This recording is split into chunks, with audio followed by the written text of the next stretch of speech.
2 മാസം മുന്നേ ഞാൻ ഒഴിവാക്കിയൊരു ഹാങ്ങിങ് പ്ലാന്റാണിത്. ഒഴിവാക്കാനുള്ള കാരണം അന്ന് മൂപ്പർക്ക് വളവും വളമയും വെള്ളമൊക്കെ ഒഴിച്ച് എന്നും നന്നായിട്ട് കെയർ ചെയ്തിട്ടും മൂപ്പർക്ക് വളരാൻ നല്ല മടിയായിരുന്നു. ഒടുവിൽ ദേഷ്യം പിടിച്ച് സ്ലൈഡിങ് ഗേറ്റിൻ്റെ പുറകു വശത്ത് അവിടെ കൊണ്ടിടുകയാണ് ചെയ്തത്. സ്ലൈഡിങ് ഗേറ്റിൻ്റെ പുറകു വശം സാധാരണയായിട്ട് നമ്മളെന്താ ചെയ്യുക, ഒഴിവാക്കിയിടുന്നൊരു സ്ഥലമാണ്.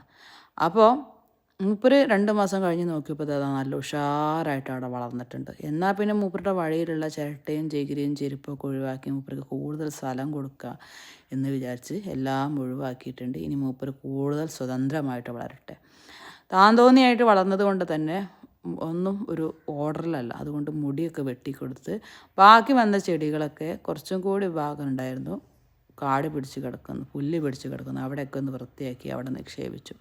ഈ ഒരു ചെടിയുടെ പ്രത്യേകത എന്ന് പറയുന്നത്, ഇപ്പം എനിക്ക് മനസ്സിലായ പ്രത്യേകതയാണ്, ഈ മൂപ്പർക്ക് വളരാൻ വളമയോ വെള്ളമോ അധികം താലോലം കെയറിങ്ങോ ഒന്നും വേണ്ട. ഇതേപോലെ മൂപ്പരുടെ ഈ വേര് മണ്ണിൽ ജസ്റ്റ് ടച്ച് ചെയ്യുന്ന രീതിയിൽ നിർത്തിയിട്ട് 2-3 ദിവസം വെള്ളം ഒഴിച്ചു കഴിഞ്ഞാൽ മൂപ്പര് വളരെ ഹാപ്പി ആയിട്ട് വളർന്നോളും. നമ്മളാണ് ഇവരൊക്കെ കൂടുതൽ കൊഞ്ചിച്ച് വഷളാക്കുന്നത്. ഇനി ഇതേപോലുള്ള ബാക്കിയുള്ള ഭാഗം പെയിൻ്റ് അടിക്കണം എന്ന് വിചാരിച്ചത്, ഇനി ഇതിൻ്റെ ആവശ്യമില്ല.